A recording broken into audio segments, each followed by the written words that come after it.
السلام عليكم ورحمة الله وبركاته. كسو دو كورسدان waxaan aad ugu faraxsanahay inaad ku soo biirto koorsadan.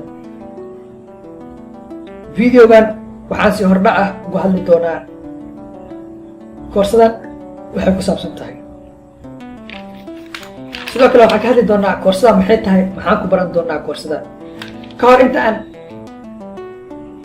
intaan idin sharxin koorsada waxay tahay, waxaan kaaga baahanahay ugu horeen adiga inaad ila shaqaysid, dareenkaaga isiisid.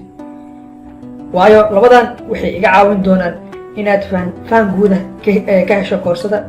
sidoo kale waxay adna ka caawin doontaa inaad hesho faham guud oo ku saabsan casharada iyo siday wax u socdaan iyo meelaha ay wax marayaan. Okay, koorsadan waxaan soo geliyay waqti si ay u noqoto mid professional ah, qofka koorsada qaadanayana si fudud uu ku fahmi karo. Okay, koorsadan maxay tahay? Koorsadan waxay ku saabsan tahay YouTube.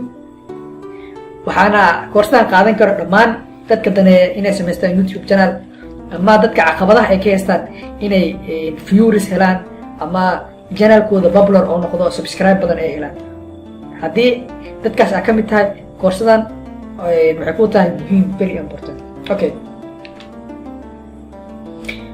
koorsadan waxaa ku baran doonaa meelaha laga helo videos free ah iyo sawiro free ah. hadda videogan idin muuqda camal, videoyada qaar ma loo isticmaali karo YouTube-ka sababtoo ah copyright saaran. haddii Google sawir aad ka soo qaadato, YouTube wuxuu ku qabsan doonaa copyright. kanaalkaagana oo waqti badan ay gelis waa la xayiri doonaa. sidoo kale waxaa ku baran doonaa sida loo abuuro brand new YouTube channel oo qaab casri ah oo nidaamsan sida loo sameeyo. waxaa kaloo ku baran doonaa subscribe badan sida loo helo. waxaa ku baran doontaa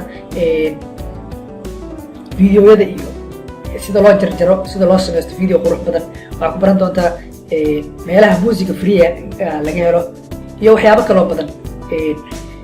maraba hadda inaan sharaxaad area ka bixiyo sababtoo ah kooraska haddii aad hore usii guda gashid waxaa arki doontaa muhiimadda ay ku leedahay. asalaamu calaykum waraxmatullaahi wabarakaatu.